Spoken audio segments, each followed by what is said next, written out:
Namaskaram, all of you. Welcome to this session. So, as you all know, the headline of the session is the gist of the session will be whether I'm studying with the right pattern, how am I going to cover my syllabus, etc.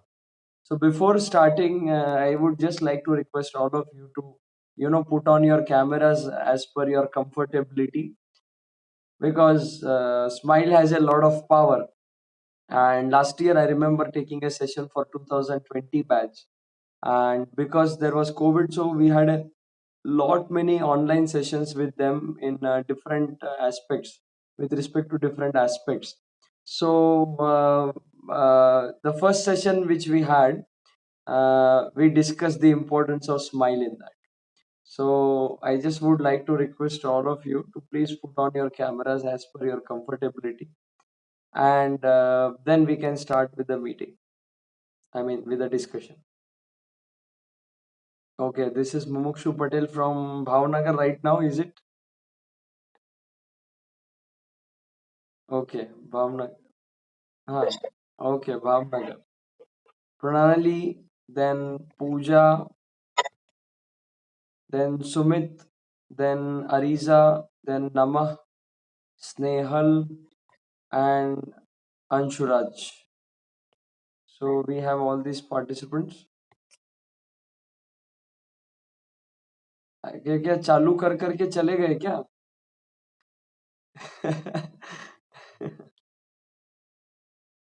Okay, fine, maybe. Okay.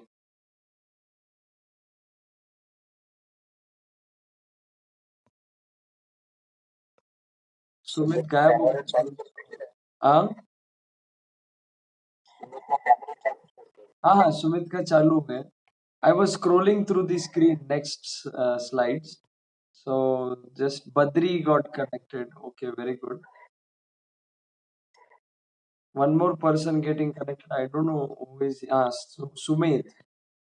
So can you please put on your cameras, all of you? I'm requesting. Audio nahi, mute, audio mute. Just the cameras on. And give a big smile. See, रात को 9 बजे अगर आप smile दे सकते हैं ना, तो that defines a lot many things. And I think in the first session that we had for your batch, it was a very busy day for me, but I came with a broad smile and we were smiling at night 10:30. And that day I told you what is the iska rahasya kya hai. So just give a broad smile. Okay, without wasting much time, we already wasted 2 minutes on this. Ravindra Patel has also joined. Okay, Sumedh has joined. So without further delay, let's start the session. So, okay, the first question is, how do we study? Oh, okay. Nama with his hairstyle. Chalo, okay. So the first question is, what should be the study pattern basically? We have been coming from 11, 12 standard preparation, and that is a prototype in front of us. Okay. And we think that that same pattern can be followed here also. But a very big tragedy is if we start following that particular method of studying, maybe it will take 4 years to complete the first year syllabus because the books are very vast. The books are very vast. The syllabus is very vast, and it is not like the NCERT textbook कि आपने ऐसे लिया और first letter से लेकर के जो बड़ा वाला लेटर रहता है वहां से लेकर के लास्ट के फुल स्टॉप तक आपने रीड किया. तो this usually doesn't happen. Okay, that cannot happen until and unless you are a very fast reader, voracious reader. It doesn't happen. And for a normal person like you and me, you may be extraordinary, but I am still normal. So it is really very difficult.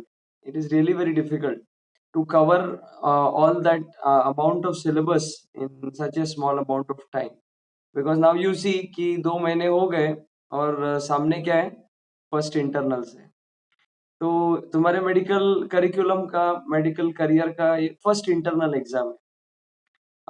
हाँ, individual choice है कोई कौन कितना seriously लेता है। एक जन तुम्हारे इमीडिएट बैच में से उनका एग्जाम तो ऑनलाइन हुआ था इंटरनल। तो ये एग्जाम तो ऐसे ही रहता है, इसका कोई सिग्निफिकेंस नहीं है ऐसा समझ करके बंदे ने आधा पेपर दिया और पेपर ही नहीं दिया बाकी का। तो वेरी सिंपल, मतलब ये सब चीजें होती है। तो कमिंग टू द पॉइंट कि हाउ डू यू स्टडी, ये लाइन टू लाइन ऐसे एनाटॉमी का किताब लिए पढ़ते रहे, it is not like that. See, every subject has its own way of learning, and there is a unique approach. Okay. General pattern of studying can be same. For example, कुछ लोगों को खाली पढ़ने से याद रह जाता है, कुछ लोगों को टेक्स्ट बुक में मार्किंग करने से याद रह जाता है, कुछ लोगों को पॉइंट्स निकालना पड़ता है, कुछ लोगों को टेक्स्ट बुक को 2-3 बार पढ़ लिया, पॉइंट्स उधर के उधर, तो दे आर वेरी कंफर्टेबल। कुछ लोगों को नोट्स बना के वो नोट्स रिवाइज किया तो they are able to reproduce in the exam. So a common method of learning can always vary from person to person. But the most important thing is what is the expectation of the subject from us? What is the expectation of the subject from us? Okay, this is the most important thing. Now expectation of subject मतलब क्या है? आप anatomy पढ़ोगे ना तो आपको imagination power बहुत चाहिए रहेगा। अगर आप एनाटॉमी पढ़ोगे तो आपको इमेजिनेशन बहुत चाहिए रहेगा। I again repeat, listen very carefully. अगर आप एनाटॉमी पढ़ोगे तो आपको इमेजिन करने में बहुत टाइम चाहिए। बट एनाटॉमी पढ़ने की चीज ही नहीं है, एनाटॉमी तो देख करके समझने की चीज। उसके लिए आपका डाइसेक्शन स्ट्रॉन्ग चाहिए। म्यूट म्यूट करो प्लीज। उसके लिए आपका डाइसेक्शन स्ट्रॉन्ग चाहिए। आप जो डाइसेक्शन में देखते हैं उस टाइम पे जो किताब में देखते हैं और या फिर क्लास में जो डायग्राम बता रहे, ड्रॉ कर रहे, सिखा रहे, उसमें ध्यान देते हैं, उसी को कोरिलेट करते हैं डिसेक्शन में। और फिर जब आप खुद घर में आके पढ़ाई कर रहे हैं और उसी चीज को आप देख रहे, समझ में आया, एटलास में, तो that will make a difference, that will enhance your understanding, that will decrease your time of imagination unnecessary. Imagination कब करना पड़ेगा? जब आपके सामने डायग्राम नहीं है। मैंने अभी सपोज मैं बता रहा हूँ, मेरे चेहरे का डिस्क्रिप्शन दे रहा हूँ, तो ए भाई कैमरा चालू करो ना, मेरे अकेले का मुंह दिख रहा है। तो सपोज मेरे चेहरे का डिस्क्रिप्शन दे रहा हूँ, ओके, चेहरे का डिस्क्रिप्शन दे रहा हूँ तो क्या मैं बोलूंगा, हाँ रेक्टेंगुलर चश्मे का फ्रेम है विद राउंड एजेस, बीच में एक तिलक है, फिर ऐसी तो मॉडरेट मूछें हैं और ऐसा थोड़ा सा ट्रायंगुलर चेहरा है। ये अब आपके सामने मेरा फोटो नहीं है, लेकिन मैं जो बोल रहा हूँ आप वो इमेजिन कर रहे हो और फिर आप डायग्राम ड्रॉ कर रहे हैं। ये एक एस्पेक्ट हो गया। और दूसरा एस्पेक्ट क्या है कि मेरा चेहरा सामने है और फिर मैं आपको बोल रहा हूँ कि ये रेक्टेंगुलर फ्रेम है विथ राउंड एजेस और ये बीच में से तिलक है, फिर मॉडरेट मूछें हैं और फिर इधर ऐसे, तो आपको जल्दी कैप्चर होगा क्योंकि आपको सामने वो दिख रहा है ना आपकी आंखों से। तो एक there is a very very famous saying कि the mind doesn't know what the eye doesn't see. The mind doesn't know what the eye doesn't see. और दूसरी बात क्या है कि the eye doesn't see what the mind doesn't know. आपने कहीं पढ़ा नहीं होगा तो आपके सामने भी अगर वो चीज है तो आप देख नहीं पाएंगे। जैसे डिसेक्शन में होता है, डिसेक्ट करते तो इतने सारे मसल्स रहते हैं, इतने सारे नर्व्स, आर्टरी, वेसल सब रहता है, हमको सबका नाम पता नहीं है क्योंकि the mind doesn't know. So the eye सामने रहने पर भी हमको वो नहीं दिखेगा। But to its contrast, if you have read it somewhere and if you see it in the dissection or if you see it in the diagram, you will able to know it.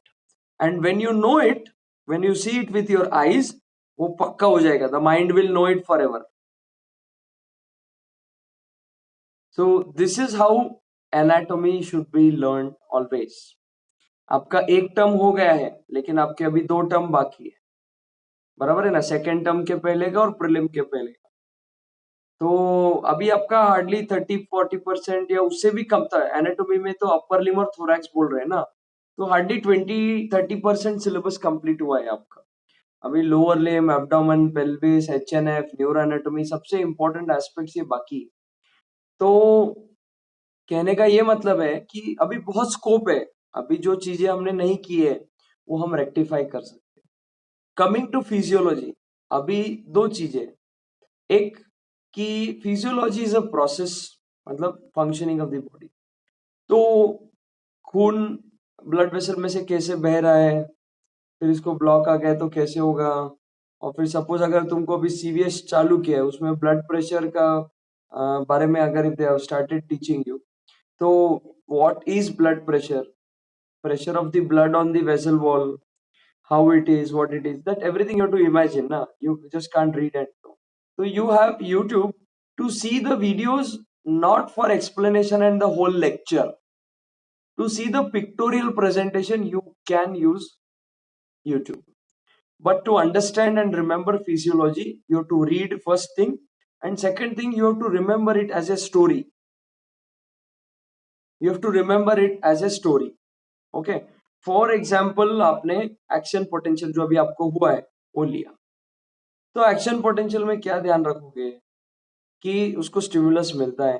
Stimulus मिलने के बाद में क्या होता है, sodium channel थोड़ा open होता है, फिर वो 3 स्टेजेस में ओपन होता है ना, दो ऐसे ऊपर है, गाइटन के अंदर डायग्राम है, वो पहले ऊपर वाला ओपन होता है, इधर जाता है, नीचे वाला बंद है, फिर वो नीचे वाला भी ओपन होता है, तो दोनों ओपन है तो सोडियम इज गोइंग, फिर ऊपर वाला धीरे से बंद हो जाता है, नीचे वाला ओपन रहता है, और बाद में वो नीचे वाला भी बंद हो जाता है, ऐसे ऐसे ऐसे रहता है वो,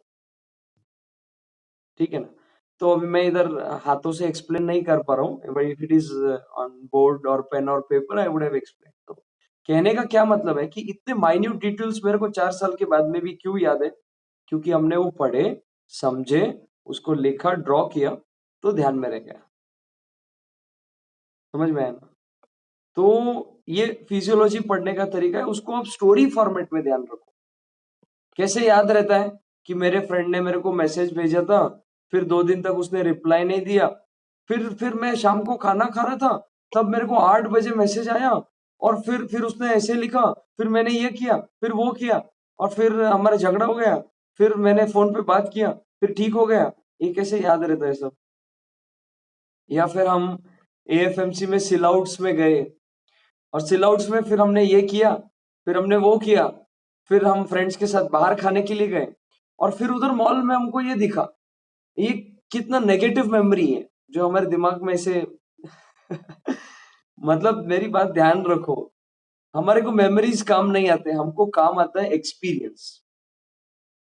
हमको काम आता है वो एक्सपीरियंस। तो वो मेमोरीज टाइम बिंग अच्छे लगते हैं, हमारे हमारे फैमिली मेंबर्स है, फ्रेंड्स है, रिलेटिव्स है, ये है वो है, सब सही बात है, सब अपनी जगह पे चीज सही है, बट हमको काम आता है वो experience in life. What is useful to you is experience. So try this method of learning, experience this method of learning, and I am damn sure कि you will definitely benefit with it. Okay, then third comes the biochemistry. तो biochemistry में क्या है, cycles है। Biochemistry में क्या है, cycles है। तो साइकिल्स है, या फिर उसमें भी फ्लो चार्ट है। फॉर एग्जांपल मेरे को बताया गया कि आपका हीमोग्लोबिन का चैप्टर हुआ, तो हीमोग्लोबिन का सिंथेसिस दैट इज एनाबॉलिज्म, फिर हीमोग्लोबिन का डिग्रेडेशन दैट इज कैटाबॉलिज्म, फिर उसके अंदर कोई एंजाइम कम ज्यादा है तो उसके वजह से क्या हो जाएगा, XYZ डिजीज या डिसऑर्डर हो जाएगा। बराबर है, जैसे पोर्फायरियस, अक्यूट इंटरमिटेंट पोर्फायरिया, ये पोर्फायरिया, वो पोर्फायरिया, गांव भर की पोर्फायरिया। तो वो तो नाम तो याद रखने पड़ेंगे, जैसे इधर कॉलेज में आने के बाद सब दोस्तों के नाम कैसे याद होते। तो जितने बार हम उससे बात करेंगे, उस आंसर से, उस सब्जेक्ट से, उस पॉइंट से, जितने बार हम उसको खोलेंगे उतना हमको ध्यान में रहेगा। लेकिन रटना नहीं है, उसको समझ लिया ना तो वो जरूर याद रहता है। डिफिकल्ट से डिफिकल्ट, अभी तुम देखो एक एक फॉरेन जो प्लेयर रहते हैं, कोई फुटबॉल का या क्रिकेट का, कैसे कैसे नाम रहते हैं उनके। अभी A B D विलियर्स, मतलब ऐसा कॉमन नाम नहीं है ना इंडियन सेटअप में, ऐसा अवगढ़ नाम है, लेकिन कितना ध्यान, एक झटके में याद रह जाता है। एबीडी एबीडी, जैसे कि मेरे बगल का दोस्त है। तो it is all about interest. हमको जो चीज अच्छी लगती है ना, वो जल्दी से कैप्चर हो जाती है। अगर पढ़ाई को ऐसा बर्डन बोल के करेंगे तो कुछ नहीं होगा। उसको अगर हम एंजॉय करेंगे, देखो 2-3 चीजों से हम पढ़ाई अच्छे से कर सकते हैं। पहली बात है कि हमारा वो पैशन हो जाए। तो पर्सनल लेवल पे हम जब पढ़ाई एंजॉय करेंगे तो मजा आएगा, और तो चीजें ध्यान में रहेगी, इंटरेस्ट आएगा। सेकंड चीज है, लाइफ में एक बहुत बड़ा एम गोल लेके चल रहे हैं कि मेरे को दुनिया की सेवा करनी, मेरे को मेरे सोसाइटी की सेवा करनी, and every one should be very much healthy. और उसके लिए मेरे पास कोई भी टाइप का पेशेंट अगर आया, तो मेरे पास उसको बताने के लिए कुछ होना चाहिए, उसको उपचार देने के लिए होना चाहिए। और उसके लिए I can not leave anything, I should know all the important and very most common aspects. देखो नॉलेज तो एंडलेस है, पूरा किताब तो आप पढ़ नहीं सकते, but the most common things, the most important things you will always be able to know, and you'll always be able to grasp. Okay, so what I want to say is कि वो करते करते ही ये हो जाता है, मतलब saturate हो जाता है आदमी, इतना सारा होता है। तो कहने का क्या मतलब है कि अगर ये एम है कि मेरे पास कोई पेशेंट आया और मेरे से एकदम ऐसा कॉमन गलती हो गई तो बहुत बड़ी बात हो जाएगी, तो ये नहीं होना चाहिए। उसके लिए मेरे को सब कुछ पता चलना चाहिए। और इसमें खुद के ऊपर एग्जाम्पल लेके देखो, मेरा पेट अगर बिगड़ गया, मेरे को डायरिया हो गया, नहीं होना चाहिए लेकिन हो गया, तो आई शुड नो ना, I should be able to assess my own self. बराबर है ना? मेरे घर में किसी को अगर कुछ प्रॉब्लम हो गया, इमेजिन करो ना, देखो कोई कभी भी किसी के साथ भी हो सकता है, ले कुछ हो गया, या फिर हमारा रोड ट्रैफिक एक्सीडेंट हो गया, हमारे पैर में मोच आ गई, तो हमको बेसिक पता चाहिए कि क्या है क्या नहीं है। समझ में आया ना? तो वो चीज हमको समझनी चाहिए और वो हमने पढ़नी चाहिए। तो जो most common chapters, most common questions, जिसको हम आईएमपीज बोलते हैं, फ्रीक्वेंटली आस्क्ड क्वेश्चन बोलते हैं, वो हमारा मैक्सिमम सिलेबस कवर करता है। तो उसको प्राइमरी एम रखना चाहिए कि ये तो मेरा होना ही चाहिए, और इसके साथ जो भी एक्स्ट्रा है वो होना चाहिए। समझ में? तो जैसे बायोकेम में हीम सिंथेसिस, तो कुछ नहीं, चिट्ठी बनाने का। सबसे पहला क्या है मालूम है, याद है आपको? What is the first thing? Heme heme कैसे बन रहा है, याद है?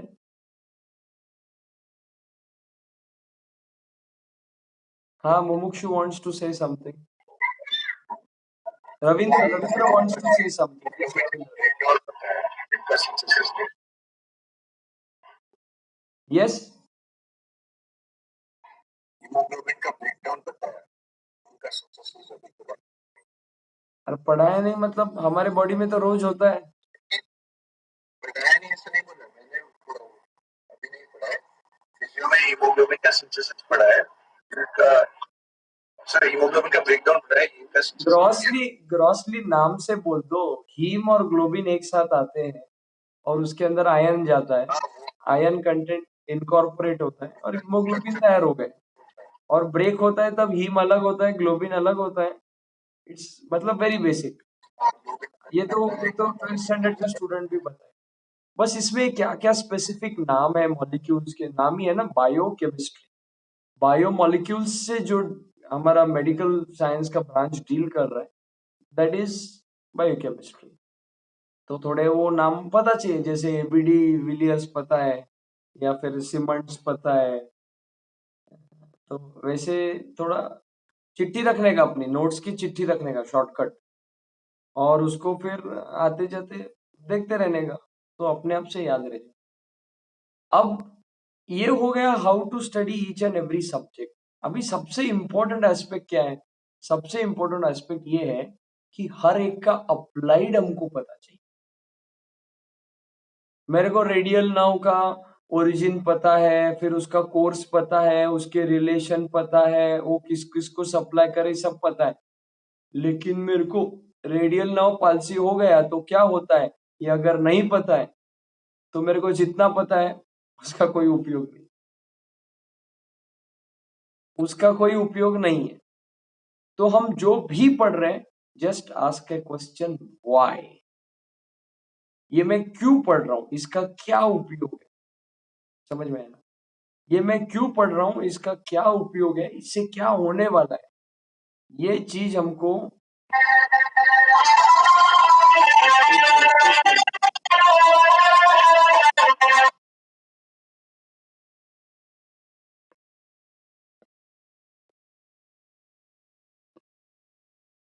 आवाज आ रहा है मेरा?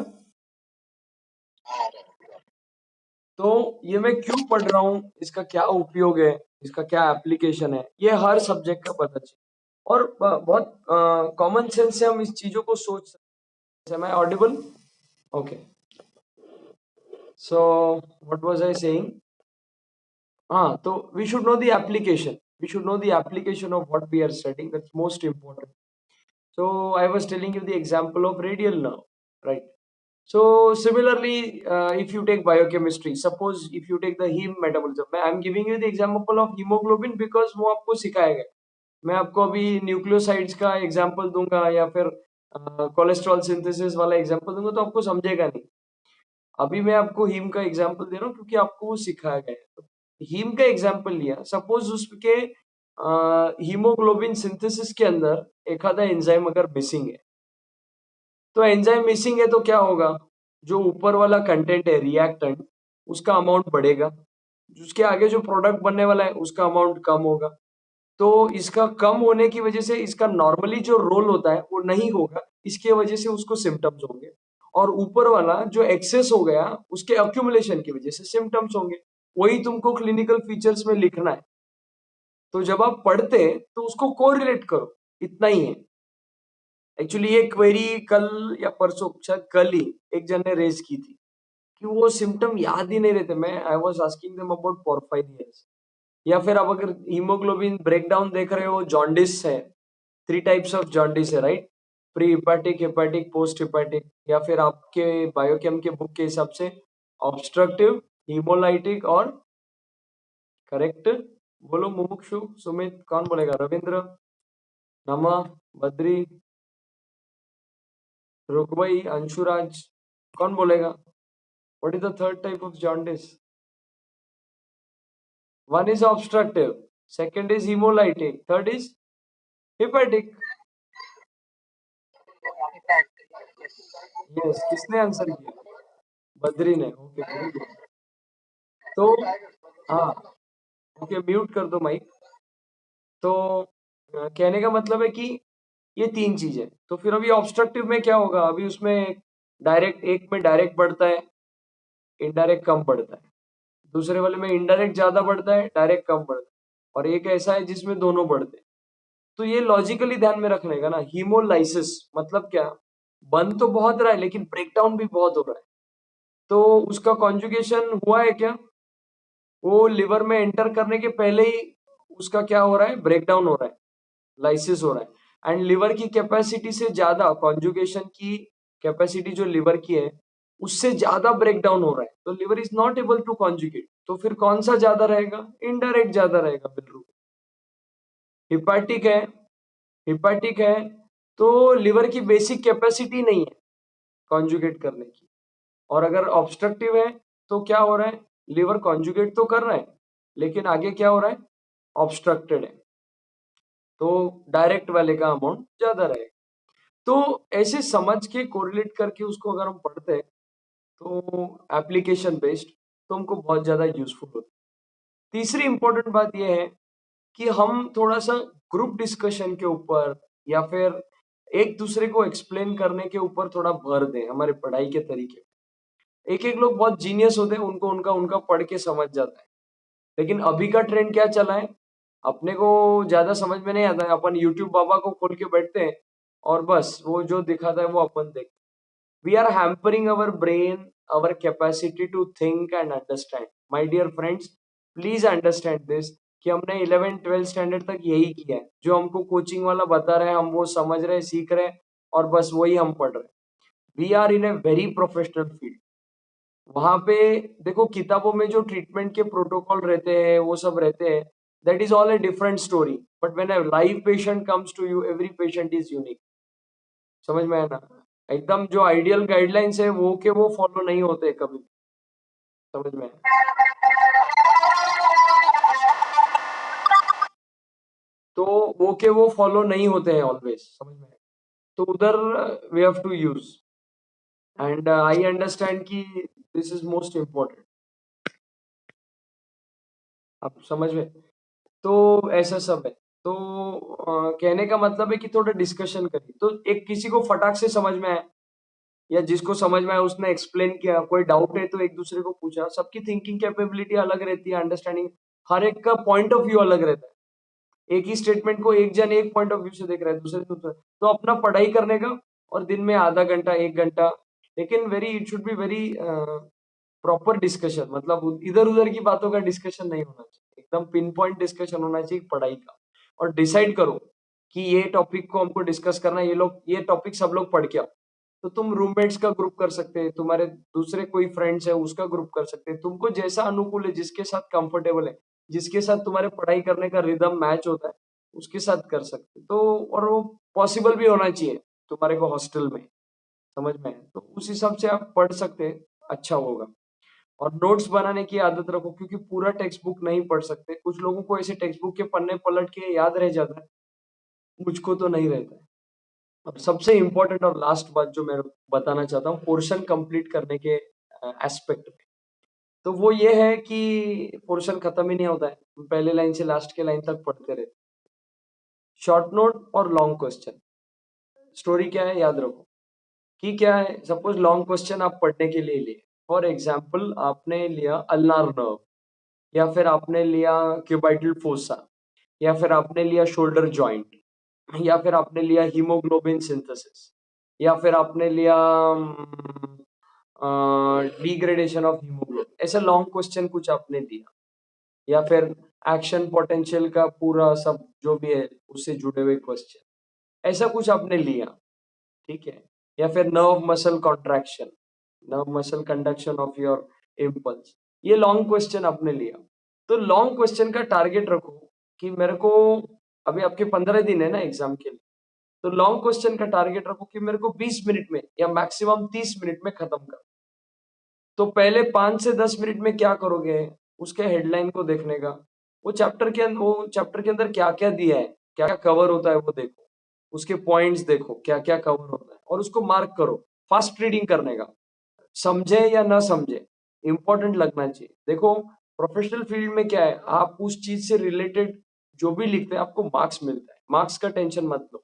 ये ध्यान में रखो कि सपोज मैंने सुमित को बोला कि भाई तू रेडियल नाम एक्सप्लेन कर, फिर मैंने रविंद्र को बोला कि तू रेडियल नाम एक्सप्लेन कर, और फिर मैंने सपोज अंशुराज को बोला कि आप रेडियल नाम एक्सप्लेन करो। तो हर एक का एक्सप्लेन करने का पॉइंट ऑफ व्यू अलग रहेगा। कोई उसके अप्लाइड पे ज्यादा फोकस करेगा, कोई उसके रिलेशंस पे ज्यादा फोकस करेगा, कोई उसके ओरिजिन जो ब्रेकियल प्लेक्सस वाला डायग्राम है उसने पक्का किया है, क्योंकि वो कोई भी नव आए तो आपको बनाना ही है, तो कोई उस पे ज्यादा फोकस करेगा।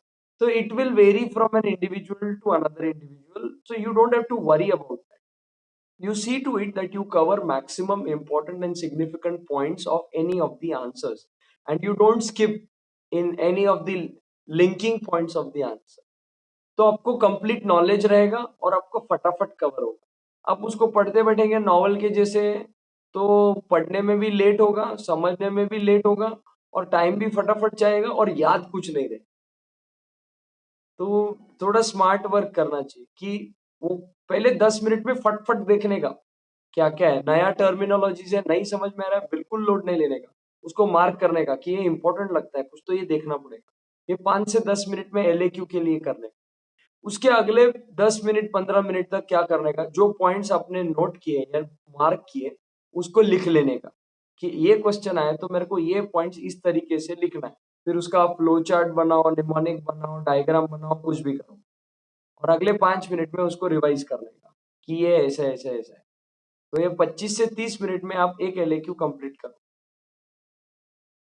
और शॉर्ट नोट का ऐसा ही है कि 15 मिनट में, 15 से 20 मिनट में शॉर्ट नोट होना। 20 मिनट भी बहुत हो गया, 10 से 15 मिनट शॉर्ट नोट कितना है। और हाँ, मेरे को एक जन बोल रहा था, बोले कितना लिखना रहता है शॉर्ट नोट को। देखो शॉर्ट नोट 5 मार्क्स के लिए पूछते हैं, आपको मिनिमम 2 पेज लिखना है, आगे पीछे, फुल स्केप का आगे पीछे। सपोज आपको आया रोटेटर कफ, तो उसके 2-3 डायग्राम बना देने का, अब उसमें क्या डायग्राम में क्या लिखा है वो नीचे लिख देने का, सुपीरियरली ये, इंफीरियरली डैश ये, लैटरली डैश ये, एंटीरियरली डैश ये, ऐसा ऐसा करके लिख देने का। और मतलब डायग्राम में जो मार्क किया ना उसको ही अच्छे से लिखने का पॉइंट्स में, और उसका फिर अप्लाइड लिख देने का, खत्म हो गया। 2 पेज भर गए तेरा, चिंता नहीं करने का, पेज भरना is not at all difficult. If you know even 4 words, I am saying 4 important words, आप 2 पेज भर सकते हैं। तो know those important words. Examiner क्या करता है, वही वर्ड्स देखता है।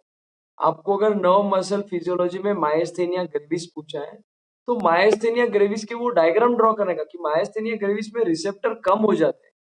मायस्थेनिया ग्रेविस में एनएम जंक्शन के जो फोल्ड्स रहते हैं वो फोल्ड्स कम हो जाते हैं, फ्लैटन हो जाता है, सरफेस एरिया कम हो जाता है, रिसेप्टर कम हो जाते हैं, एस्टल कोलिन जाके उधर चिपक जाता है, फिर निकलता नहीं है क्योंकि कोलिन स्टोरेज डिस्ट्रॉय हो गए। तो बस ये चीज आपने दिखाया ना, तो एग्जामिनर बहुत खुश हो जाता है। और फिर आपने ड्रग ऑफ चॉइस लिख दिया क्या, पायरिडोस्टिगमिन।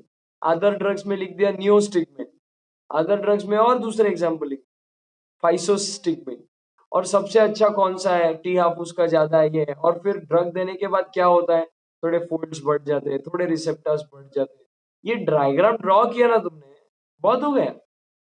उसको समझ में आ गया कि तुमको समझ में आ गया। और पहले एकदम ये सिंपल पॉइंट्स रहते लेकिन इंपॉर्टेंट रहते कि it is an auto immune disease of the neuromuscular junction. ये एक एक पॉइंट है ना, इंपॉर्टेंट रहता है, बेसिक रहता है लेकिन इंपॉर्टेंट रहता है। तो ये क्या है, ऑटो इम्यून डिजीज का पॉइंट रहता है क्या, ऐसा नहीं, सिग्निफिकेंट रहता है, छोटा रहता है लेकिन सिग्निफिकेंट रहता है। क्योंकि एक कोई आपको डिजीज दिया तो वो क्या है, इन्फेक्शियस डिजीज है, नॉन इन्फेक्शियस डिजीज है, ऑटो इम्यून डिजीज है, कोई कैंसर है, क्या है, you to tell about it ना। 1-2 लाइन में इंट्रोडक्शन तो देना पड़ेगा, उसमें ऐसे लिखना मत, but famous personality having this disease, Amitabh Bachchan, ऐसे मतलब। तो the moral of the story is कि you should make it presentable, then your knowledge has value, specially in the exam. You should make it presentable, make it more and more easy for the examiner to take. तो short note लिया, short note में देखने का पट पट पट पट important points क्या है, डायग्राम क्या है, फ्लो चार्ट क्या है, मार्क करने का, लिखने का, रिवाइज करने का, गो टू नेक्स्ट। ऐसे टाइमर लगा के पढ़ाई करो, टाइमर लगा के, घड़ी में देख के पढ़ाई, कभी भी पढ़ाई करते समय घड़ी सामने रखो, घड़ी देख के पढ़ाई करो। समझ में आया कि मेरा 15 मिनट में शॉर्ट नोट होना चाहिए, आधा घंटे में शॉर्ट नोट होना है। मैं खाना सुबह 8 बजे पढ़ने को बैठा, 12 बजे खाने को उठने वाला, तो ये 4 घंटे में मेरे 8 LAQ होने चाहिए। फिर मैं 12 से एक लंच ब्रेक लिया, 1 बजे मैं 1 बजे फिर से बैठा, 1 से 5 मैंने 4 घंटा पढ़ाई किया। उसमें मेरे 4 into 4 16 SAQ होने चाहिए। कोई भी चैप्टर में 5 से ज्यादा LAQ नहीं मिलेंगे और 10 से ज्यादा SAQ नहीं मिलेंगे, कोई भी चैप्टर में। समझ में आया ना, मैं एनएट की बात नहीं कर रहा हूँ, उसमें पूरे यूनिट रहता है। I am talking about physio and biochem. और फिजियो में भी अगर सिस्टम बड़ा है तो उसमें क्वेश्चंस ज्यादा रह सकते हैं, जैसे CVS है, CNS है, उसमें ज्यादा क्वेश्चन रहते हैं। बट इन जनरल तो आप लिटरली एक एक दिन में आपका फर्स्ट रीडिंग अच्छे से नोट्स बना के कंप्लीट। अच्छा, सबसे इंपॉर्टेंट है ये विजन रखो, ये एम रखो कि मेरे को इतना करना है। फिर आपने प्लानिंग किया, जैसे अभी अपन ने किया है, आधे घंटे में इतना, 15 मिनट्स में इतना, और फिर उसको आप प्रायोरिटी दे करके सब काम बाजू में रख के उसको एग्जीक्यूट करो। ज्यादा से ज्यादा क्या होगा, 4 घंटे में आप 8 LAQ नहीं कर पाओगे, 7 कर पाओगे, 6 कर पाओगे, 4 कर पाओगे, तो कुछ तो कर रहे हो ना। एक चैप्टर को पढ़ने को लोगों को एक एक दिन लगता था, आपने 4 घंटे में 4 LAQ किए, not a small thing. But इसका ये मतलब नहीं कि अपने एम को डिग्रेड करके रखो। ये जो मैं बता रहा हूँ वो बहुत स्टैंडर्ड है, नॉर्मल ह्यूमन मेंटल स्ट्रेंथ के हिसाब से it is very standard calculation, कि आप हाफ एन आवर में एक LAQ करने की पूरी कोशिश करो, और एक 15 मिनट्स में आप SAQ करने की पूरी कोशिश करो, क्योंकि आपके पास 15 ही दिन है। तो आपने हर सब्जेक्ट को 4-4 दिन दिया तो हो, यही कह रहा था मैं कि आप इस तरीके से आप कर सकते हो। क्या बद्री, सुमित, और कौन कौन है, नमा है, रविंद्र है, प्रणाली। तो ये बात है। मतलब इस तरीके से आप कम टाइम में और प्लान्ड वे में, ऑर्गेनाइज्ड वे में आप जबरदस्त काम कर सकते हो। एक्स्ट्रा ऑर्डिनरी रिजल्ट्स आपको पक्का मिलेंगे। It will give you an edge over others because in the same amount of time you are doing more productivity because of your planning and execution and some deadline। और कभी भी buffer period रखने का मतलब 5 दिन नहीं, 4 दिन आप एनाटॉमी को दो, एक दिन बफर पीरियड रखो, क्योंकि ऑलवेज डिले होता ही है। नॉर्मल ह्यूमन टेंडेंसी के हिसाब से it is always delay. Okay, so यही मेरे को बताना था, यही डिस्कशन मुझको करना था। आपके अगर कुछ क्वेश्चंस रहेंगे तो आप पूछ सकते हो। बाकी लोग तो क्या डिस्कनेक्ट हो गए मीटिंग होने की वजह से। If you have any questions. Paper की साइज क्या होती है? A4 साइज होता है। तो अगर आप SAQ लिखते हो, पेपर का साइज A4 साइज होता है। थोड़ा छोटा रहता है क्योंकि मार्जिन मार्जिन में जगह जाता है, थोड़ा पतला होता है paper, but almost A4 size का होता है। और उसमें 2 पेज करने के लिए लोग बहुत कुछ करते हैं। कोई बड़ा बड़ा लिखते हैं, कोई ज्यादा ज्यादा जगह छोड़ते हैं। एक एक जन तो मैंने ऐसे भी पेपर्स देखे, क्योंकि हमारे अंकल भी पेपर्स चेक करते हैं अश्विनी मेडिकल कॉलेज के, वहां पे वो फैकल्टी है। तो एक लाइन लिखा, फिर एक लाइन छोड़ा, फिर एक लाइन लिखा, फिर एक लाइन छोड़ा। तो उसका ऐसे क्यों 6-6 पेज का होता है? क्यों नहीं होगा? एक लाइन में खाली 4 वर्ड, वो भी छोटे छोटे। तो ये भी प्रयोग कर। नहीं नहीं, पोर्ट्रेट रहता है पेपर। अपना सादा फुल स्केप पेपर रहता है ना, कच्चा पेपर वैसा, नोटबुक का फुल स्केप।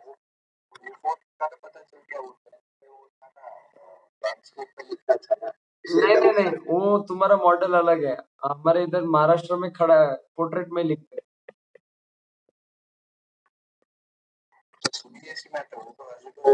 हाँ हाँ, मैं वॉट एवर बट ये स्टेट बोर्ड वाला हमारा सादे लोग हैं। अच्छा, तो यही है कि शॉर्ट नोट मिनिमम 1.5-2 पेजेस का होना चाहिए आगे पीछे। और आपका LAQ मिनिमम 4 to 5 पेजेस का होना चाहिए। मतलब डायग्राम अगर आप ड्रॉ कर रहे हो तो it will take half of your page with proper labelling and नीचे उसके लिखा, it will take more than half. तो अगर आपको LAQ है तो try to draw at least 8 to 10 diagrams. उतने डायग्राम नहीं है तो जितने मोर, हाँ हाँ, और उतने डायग्राम्स अगर नहीं है, सपोज शोल्डर जॉइंट लिया, तो क्या 2-3 डायग्राम ड्रॉ कर सकता है। एक तो लिगामेंट का, दूसरा मसल के रिलेशन का, और तीसरा ज्यादा से ज्यादा क्या नर्व सप्लाई वगैरह का थोड़ा ड्रॉ कर सकते हैं। लेकिन उसमें और दूसरे पॉइंट्स क्या आते हैं, देख उसमें 10 में से तेरे को 3 या 4 मार्क के लिए वो रिलेशन पूछेगा मसल के, 2 मार्क के लिए लिगामेंट पूछेगा, ये 5 मार्क हो गया। फिर 2 मार्क के लिए तेरे को पूछेगा कि इसमें मूवमेंट्स कौन कौन से पॉसिबल है एंड मसल्स रिस्पॉन्सिबल। और 3 मार्क्स के लिए वो पूछेगा अप्लाइड एनाटॉमी। तो जो पूछा वो एस्पेक्ट को उतना वो ध्यान में रखो ना। 2 मार्क्स के लिए 1 पेज लिखने का, 2 मार्क्स के लिए 1 पेज लिखने का। और अगर पिन पॉइंट क्वेश्चन पूछा है तो पिन पॉइंट, अभी BAQ में आपको पूछते हैं कि which are the muscles involve in rotator cuff, तो 4 नाम ही लिखने का खाली, SITS, supraspinatus, infraspinatus, teres minor और सबस्कैपुलरिस, बस। उसको ऐसे लिखने की जरूरत नहीं है कि रोहित तापड़े ने बोला था, बोले 2 मार्क्स का क्वेश्चन आया तो 1 पेज लिखना चाहिए, please no.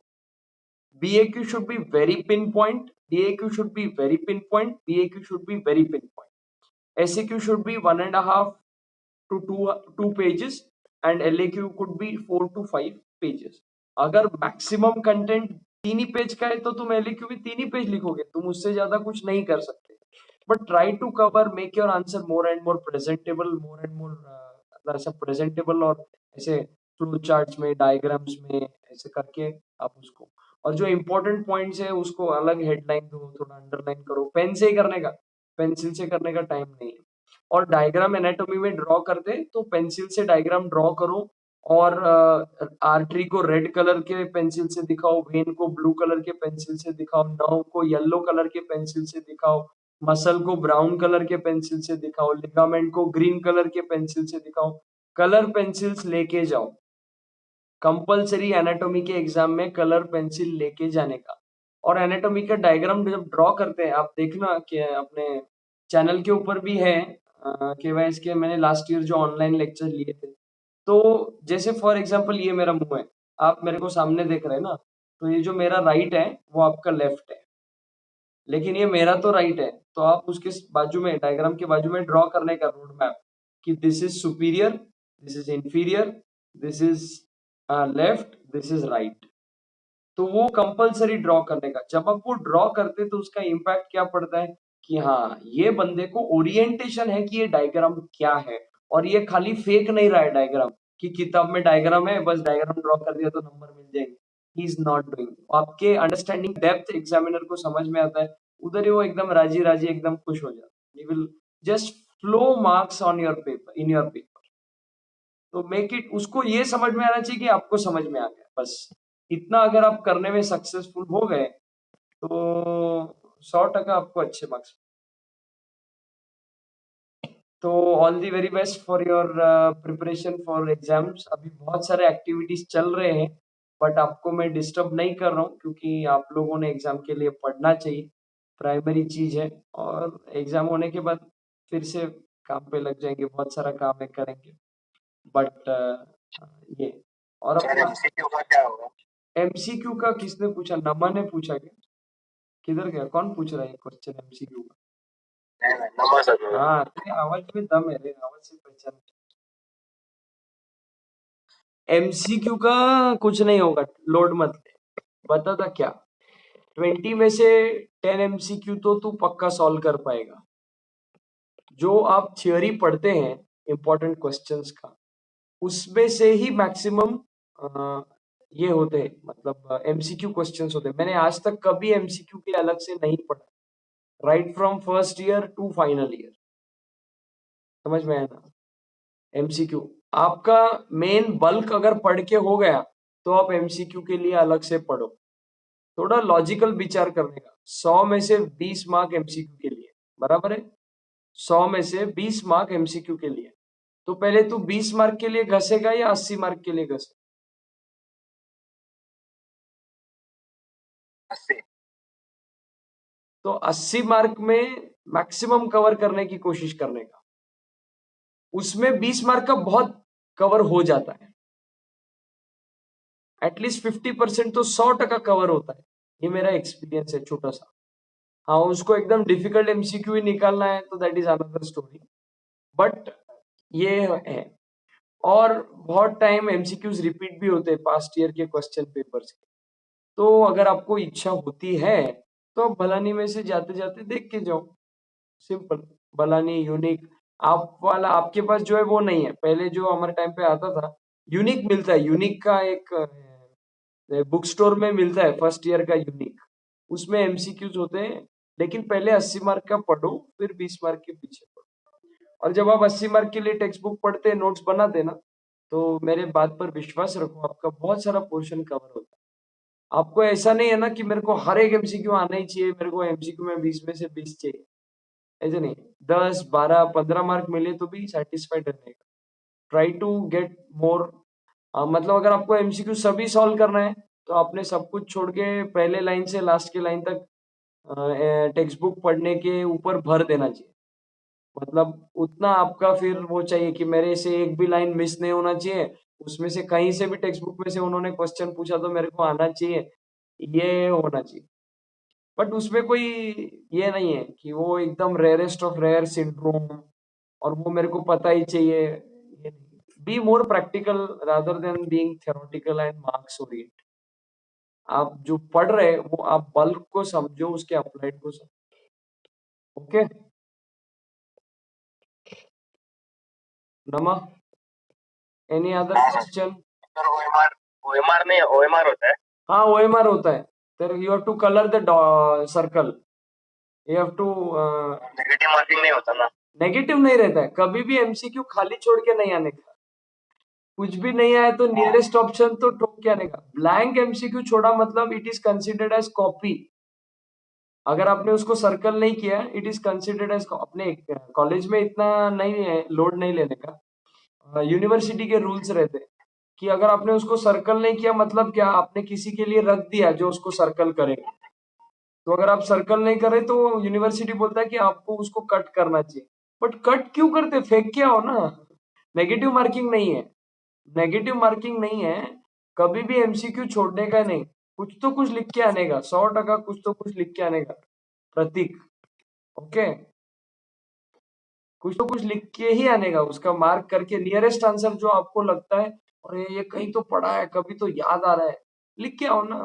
There is no negative marking.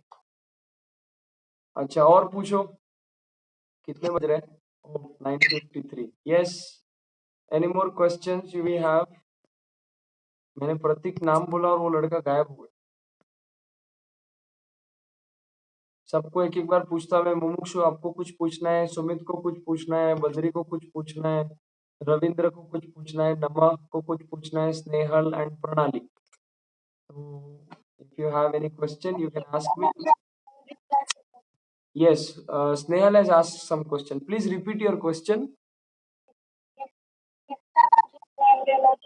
Histology and embryology, देखो ऐसे है कि हिस्टोलॉजी और एम्ब्रियोलॉजी जब क्लास में पढ़ाते हैं तो उसके ऊपर ध्यान देना चाहिए। एम्ब्रियो अगर आप पूरा किताब से पढ़ने के लिए लेते हैं तो it will take some time, मतलब इट विल सम नहीं, बहुत टाइम लेता है। तो जब क्लास में हमको समझाते या सिखाते तो हमको एक ओवरव्यू मिलता है कि जैसे बच्चों का डेवलपमेंट कैसे हो रहा है फर्स्ट 7 डेज में, फिर वो मोर्यूला बनता है कितनेवें दिन पे, वो जो हम 12th स्टैंडर्ड में सब सीखे, फिर आगे फिर आगे फिर आगे 9 मंथ्स का पूरा जर्नी हम देखते हैं एम्ब्रियो में। लेकिन वो ओवरऑल आइडिया जब आपके पास आ गया ना, तो उसके जो मोस्ट फ्रिक्वेंटली आस्क्ड क्वेश्चंस है, तो जब आप उसको स्पेसिफिकली पढ़ते हो या फिर जैसे अभी आपका आगे सिस्टमिक एम्ब्रियोलॉजी भी होगा, जैसे यूरोजेनाइटल सिस्टम का डेवलपमेंट, गैस्ट्रिक इधर गैस्ट्रो एंटेरिक सिस्टम का डेवलपमेंट है, या फिर कार्डियोवैस्कुलर सिस्टम का डेवलपमेंट है। तो जब आपको ग्रॉस आइडिया होता है ना कि वो कैसे डेवलप हो रहा है, तो जब आप उसका वो स्पेसिफिक क्वेश्चन पढ़ते हो तो आपको इजी जाता है। मतलब एट ए यूजी लेवल बहुत डेप्थ में हमसे एक्सपेक्टेड नहीं है, हम कोई नियोनेटोलॉजिस्ट नहीं है, हम कोई एम्ब्रियोलॉजिस्ट नहीं है कि हमको पता ही चाहिए। द सर्जन्स कट किसी ने मूवी देखा है? नहीं देखा है तो जरूर देखना, द सर्जन्स कट। उसमें 4 वर्ल्ड के बेस्ट डॉक्टर्स का, सर्जन्स का बेसिकली, उसमें वो बायोग्राफी के जैसा है बताया। उसमें सबसे लास्ट में डॉक्टर देवी शेट्टी का बताया, फोर्थ जो डॉक्टर है, वो 4 साढ़े 4 घंटे का मूवी है। उसमें एक बंदा जो है शायद फर्स्ट या सेकंड डॉक्टर जो उसमें एक्सप्लेन किया, ही इज एन एम्ब्रियोलॉजिस्ट, कि जो बच्चों के कंजेनिटल डिफेक्ट है उसके मदर के वूम्ब में उसको वो ऑपरेट करके ठीक करता है। इतना जबरदस्त स्पेशलिटी, तो he will need that depth of knowledge कि एम्ब्रियो का ये हो रहा है, ये हो रहा है, उतना हमको एक्सपेक्टेड नहीं रहता है। तो जो मोस्ट फ्रीक्वेंटली आस्क्ड क्वेश्चंस है वो ऐसे ही नहीं है कि वो सालों साल पूछे जा रहे हैं इसीलिए आईएमपी है, उसका हमारे क्लिनिकल एप्लीकेशन होता है आगे करिकुलम में। जैसे आप अगर अगर आप पढ़ रहे हैं ब्रेकियल प्लेक्सिस, तो ऑर्थो में कितने सारे पेशेंट आते हैं, रोड ट्रॉमा एक्सीडेंट हुआ तो radial nerve palsy, ulnar nerve palsy, medial nerve palsy, एक्सिलर nerve palsy, shoulder dislocation, ये सब पेशेंट ही आते हैं। इसलिए ये टॉपिक्स इंपॉर्टेंट है, ये ऐसे ही इंपॉर्टेंट नहीं है, ये थ्रू आउट आपके करिकुलम यही इंपॉर्टेंट रहने वाले हैं। बस उस सब्जेक्ट के हिसाब से वो बदलते जाएगा। तो एम्ब्रियोलॉजी में जैसे फर्टिलाइजेशन है, oogenesis है, स्पर्मेटोजेनेसिस है, बेसिक बेसिक क्वेश्चंस है, ये तो 12th स्टैंडर्ड के हैं। उसके बाद में आपका रोटेशन ऑफ गट रहता है, या फिर अभी आगे सिस्टमिक हुआ नहीं है, अगर अगर सीवीएस हुआ है तो फाइलेट्स टेट्रोलॉजी है। तो ये लास्ट तक अभी आप पीडियाट्रिक्स अगर आप पढ़ोगे फाइनल ईयर का सब्जेक्ट, तो उसमें भी फाइलेट्स टेट्रोलॉजी है। लेकिन फाइलेट्स टेट्रोलॉजी फर्स्ट ईयर में क्या एक्सपेक्टेड है कि डिफेक्ट कैसे होता है और उसके 4 पॉइंट्स क्या है, इतना डायग्राम ड्रॉ के लिख दिख गया, और उससे क्या प्रॉब्लम हो रहा है इतना लिख दिया, तो वो 5 में से आपको 3, साढ़े 3, 4 नंबर दे देगा। लेकिन वही पीड्स में आप लिखोगे तो नहीं मिलेगा, क्योंकि बेबी का फिर क्लिनिकल प्रेजेंटेशन कैसा है, उसको ठीक करने के लिए आप क्या करोगे, उसमें शंट कैसा है, ब्लड का फ्लो का डायरेक्शन कैसा है, और ये सब उसमें लिखना होता है। तो टप्पो एक एक लेवल ऑफ नॉलेज डेप्थ ये बढ़ते जाता है over the years of MBBS, first year से फाइनल ईयर तक। बट वही इंपॉर्टेंट रहते हैं क्योंकि वही आप क्लिनिकल सेटअप पे वही पेशेंट्स देखते हो। एकदम कोई रेयर सिंड्रोम है और जो देख रहे, ऐसा नहीं होता है। तो इसलिए एम्ब्रियोलॉजी के लिए आपने पूछा, एक आपको ओवरव्यू होना चाहिए, और वो अगर आप फास्ट रीडर है तो किताब पढ़ के मिल सकता है, और अगर नहीं तो जब क्लास में सिखाते हैं वो, या फिर YouTube is the best option. But उसके साथ में कि जो हमारे को क्वेश्चंस पूछे वो पिन पॉइंट तो जब हम करते हैं तो हमको ओवरव्यू अगर है तो वो इजी जाता है। समझ में आया ना? कि किसी ने बोला आपको सब्जी बनाना, और उसमें सब्जी बनाने की पूरी स्टोरी आपको पता चाहिए कैसे बनाना है, लेकिन किसी ने आपको पूछा कि उसमें तड़का कैसे देते, खाली इतना बता। तो जब अगर आपको सब्जी पूरा कैसे बनाना ये अगर पता रहेगा तो तड़का देना कैसे है वो आप बहुत अच्छे से और फटक से बता पाएंगे, इजीली ग्रास्प कर पाएंगे। लेकिन आपने सब्जी कैसे बनाना ये पढ़ा नहीं है, और खाली इतना रट लिया कि तड़का कैसे लगाना, तो मजा नहीं आएगा। आप मतलब आगे आपको ये हो, अभी मार्क्स मिल सकते हैं, लेकिन कितना रटेंगे ना, कितना याद रखेंगे, तो चीजें समझ के करिए। और एम्ब्रियो के बुक में भी बहुत सारे डायग्राम्स से उन्होंने एक्सप्लेन किए, तो डायग्राम्स को पढ़ने की कोशिश करो। आईपी सिंह पढ़ते हो ना आप लोग, कौन सा बुक पढ़ते हो? डी फायर्स, आईपी सिंह, कौन सा पढ़ते हो? हाँ, तो उसमें बहुत सारे डायग्राम्स दिए, वो डायग्राम्स को आप देखो, समझो, everything will be fine. For histology also diagram is the answer. आपको कुछ भी पूछा ना, सबसे पहले उसका डायग्राम ड्रॉ करने का, उसमें प्रॉपर लेबलिंग करने का, और उसको ही एक्सप्लेन करने का। आपको कोई भी आधे नंबर दे देगा आराम से।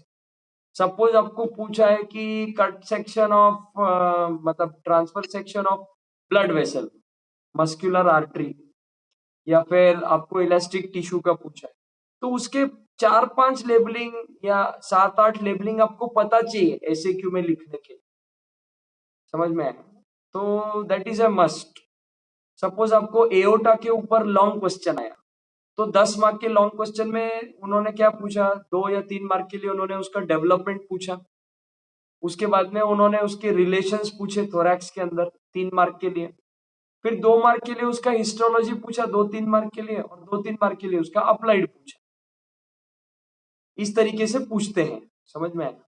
तो 2 मार्क के हिस्टोलॉजी में आपको उसका डायग्राम ड्रॉ करना है, कट सेक्शन, उसके क्या लेयर्स रहते हैं, 3 लेयर्स, उसमें सबसे फैट कौन सा रहता है, क्यों रहता है, इलास्टिसिटी है, इलास्टिक टिश्यू उसमें होता है। इतना आपने ड्रॉ किया, लिख दिया, मोर देन सफिशिएंट। तो for embryology and for histology, diagrams are most important. You should learn by diagrams and you should write the answer by diagrams. Histo में भी आपको फाइलेस्टेटोलॉजी पूछा, उसके 4 डायग्राम ड्रॉ करो ना। ओवरराइडिंग ऑफ एओर्टा और pulmonary trunk stenosis हो गया, फिर राइट वेंट्रिकल का हाइपरट्रॉफी हो गया, और वेंट्रिकुलर सेप्टल डिफेक्ट हो, ये 4 का डायग्राम बनाओ और उसके नीचे नाम लिख दो। बस इतना भी करके है कि कभी कभी टाइम नहीं रहता है आंसर लिखने के लिए, तो जस्ट डायग्राम ड्रॉ करके आ जाओ, यू विल गेट 50% मार्क्स, क्योंकि एग्जामिनर को ये पता चल गया कि तुमको पता है, तुमको समझ गए। This is most important. Time नहीं होता है, देखो 3 घंटे का पेपर है, अभी आपको पेपर का टाइम मैनेजमेंट बताता लगे हाथ। 3 घंटे का पेपर है, आधा घंटा आपको एमसीक्यू के लिए देते, आपके पास 2.5 घंटा है, उसमें आपको कुछ कितने ऐसे क्यों लिखने हैं, 8 है कि 10 है? हाँ मुमुक्षु, 8 ऐसे क्यों? हाँ, और एलए क्यों कितने लिखने हैं? उसमें 3 देते हैं, उसमें से एनी 2। पक्का? हाँ, 10 मार्क के वो होते हैं, मतलब एक एलए 20 मार्क और 8 एसक्यू तो 40 मार्क, और 60 मार्क्स हुए ना, 20 मार्क, और 20 मार्क का बीएक्यू। हाँ हाँ हाँ, तो बराबर है। तो अभी सुनो, मेरा हिसाब सुनो। एक एसक्यू को आपने 10 मिनट दिया, कितना?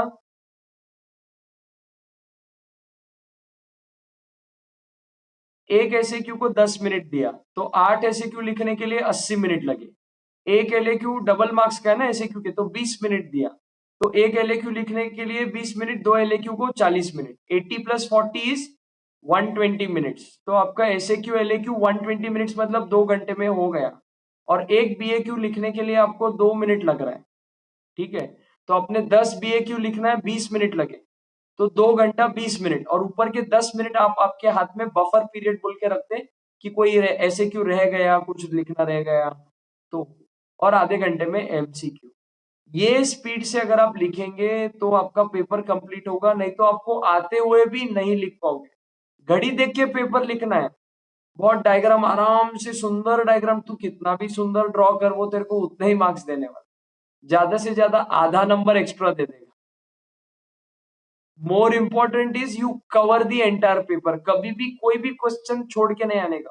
तुमको नहीं भी आ रहा है, यूनिवर्सिटी के पेपर लिखने का एक मेथड है कि आपको झाड़ के बारे में पूछा है, आपको झाड़ के बारे में नहीं आ रहा है, तो बकरी लेके झाड़ को बांध दो और बकरी के बारे में लिख के आ जाओ।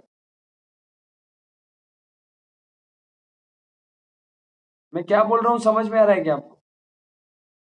M I audible? Mumukshu, am I audible? Sumit, hello?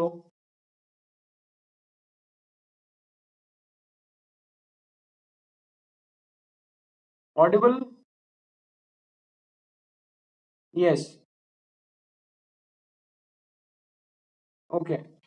तो moral of the story is this कि इस तरीके से अगर आपको कुछ नहीं आ रहा है तो उसको लास्ट में अटेम्प्ट करो, उसके ऊपर टाइम वेस्ट मत करो। समझ में आया ना? तो इस प्रकार से पेपर लिखो। Okay, any more queries?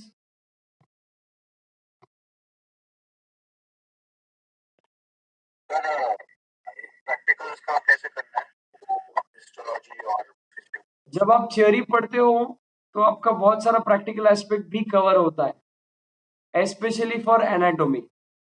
Physio के लिए जो आप 2.5 से 5 प्रैक्टिकल करते हो, तो आवाज नहीं आ रहा है?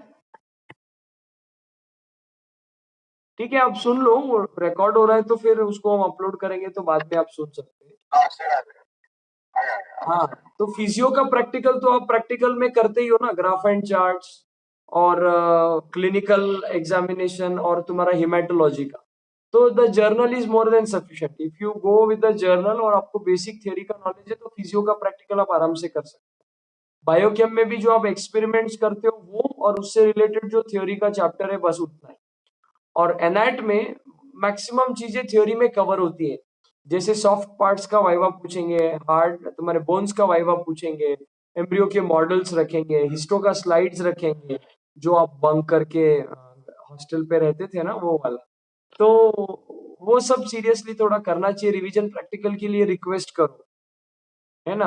आप में से अगर कोई आपके रिप्रेजेंटेटिव्स करते तो ठीक है, या फिर आप लोग डिसाइड करो बैच में, ग्रुप पे मैसेज डालो और पूछो कि भाई हमको रिवीजन प्रैक्टिकल मिल सकता है क्या? सर चिल्लाएंगे, बोलेंगे तब पहले रखा था तब आए नहीं थे। तो रिक्वेस्ट करो कि सर प्लीज आप हमको एग्जाम के पहले एक रिवीजन प्रैक्टिकल रखिए, सारे स्लाइड्स। तो होना चाहिए। और जो पेक्यूलियर पॉइंट्स है वो आप करके जाएंगे कि अगर मेरे को लिम्फोइड टिश्यू का स्लाइड आया तो मेरे को उसमें सबसे पहले क्या दिखेगा, मोस्ट डिस्टिंक्टिव फीचर, वो अगर ध्यान में आ गया तो बस स्लाइड में जब स्पॉट रहता है ना स्लाइड्स में, तो वो देखते ही सबसे पहले उसको ढूंढना है, वो दिख गया तुरंत से लिख देना। जो मोस्ट डिस्टिंक्टिव और पेक्यूलियर पॉइंट्स है वो करो, उसके लेबलिंग्स करो, तो हो जाएगा। Okay, what more?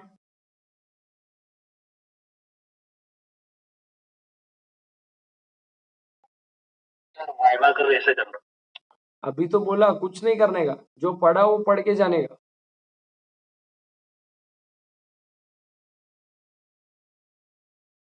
वाइवा में जो पूछा है वो ना, जैसे बोन्स है तो सारे एनाइट का है, बोन्स करने का, सॉफ्ट पार्ट्स करने का, मसल्स का ओरिजिन इंसर्जन। थ्योरी में यही सब पढ़ते हैं ना। एम्ब्रियो के मॉडल्स है तो एम्ब्रियो के जब शॉर्ट नोट वगैरह करता है, oogenesis के पॉइंट्स है, स्पर्मेटोजेनेसिस के, वही है ना मॉडल रखे हुए। फैलेट सेट्रोलॉजी है, रोटेशन ऑफ गट का है, जो भी तुम्हारे को जो भी अभी सिलेबस हुआ है उस हिसाब से वही सब रहता है। फिर इधर बायोकेम में और फिजियो में वाइवा, वाइवा में अलग कुछ नहीं पूछते हैं। ये जो थियोरेटिकल नॉलेज है वही प्रैक्टिकल एस्पेक्ट में पूछते हैं। तो तुम पढ़ के जाते हो तो आ जाता है। थ्योरी के लिए जो पढ़ते हैं उसको रिवाइज करना थोड़ा। जो फिक्स फिक्स है, जैसे क्लिनिकल, अभी तुमको ग्राफ एंड चार्ट रहता है, वो ग्राफ एंड चार्ट पक्का करके जाने का। हिमेट के एक्सपेरिमेंट है, वो टेक्स्ट बुक वो तुम्हारे जर्नल में से पढ़ के जाने का।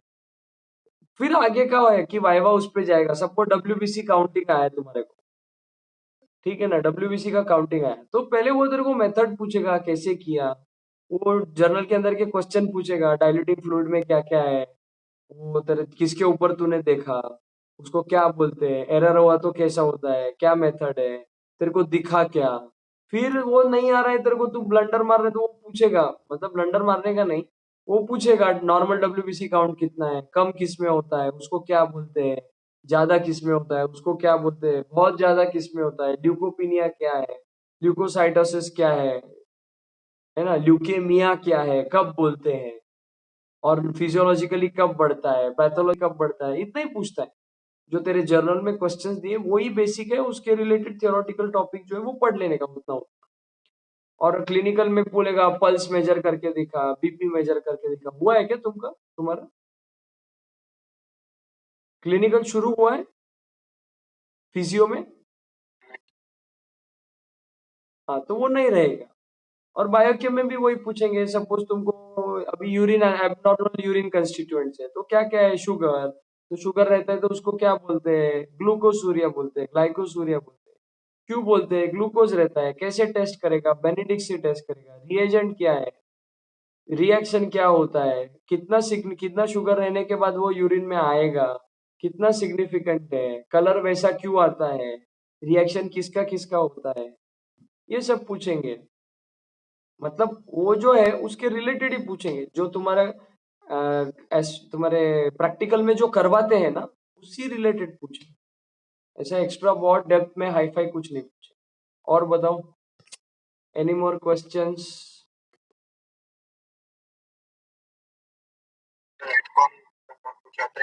एडकॉम का पहले क्वेश्चन आता था, आजकल शायद नहीं आता है, एक बार चेक कर लेना। आया तो भी तुम तुम्हारे जनरल नॉलेज से लिख सकते, कुछ उसमें बड़ी बात नहीं। और सर हिस्टो का और वो एमबीओ का एनआईटी के नॉर्मल क्वेश्चन में ही लिखना होता है, उसका अलग से क्वेश्चन आता है? नहीं, पूछा तो ही लिखना है। Don't write unnecessary things.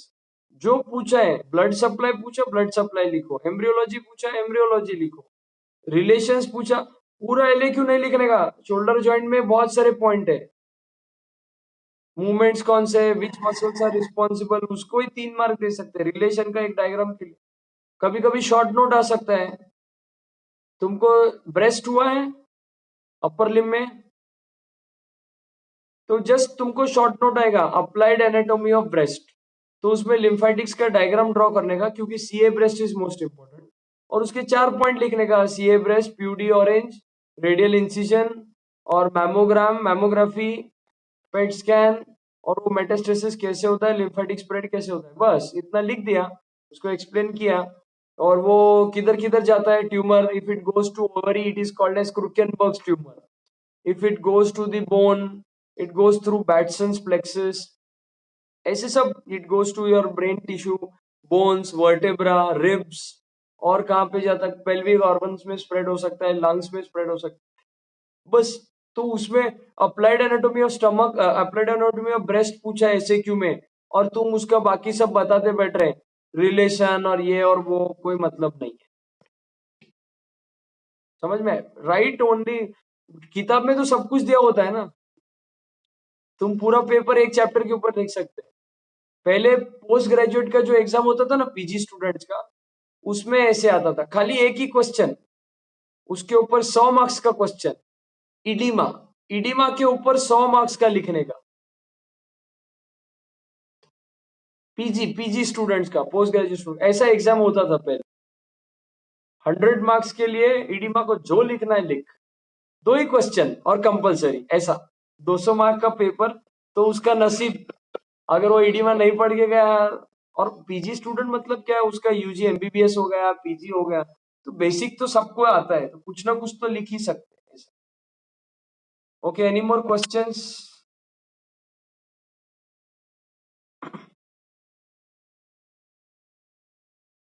चलेगा, आप लोग बाद में भी मेरे को पूछ सकते हैं व्हाट्सएप पे, ऐसा कुछ नहीं है, इधर आने के बाद भी पूछ सकते हैं डेफिनेटली। तो ठीक है, चलेगा। Thank you for getting connected for this beautiful session and hope you have benefited from this. I hope that I am of some help to you in this aspect. So thank you very much. Thank you for your patient listening. Thank you all of you.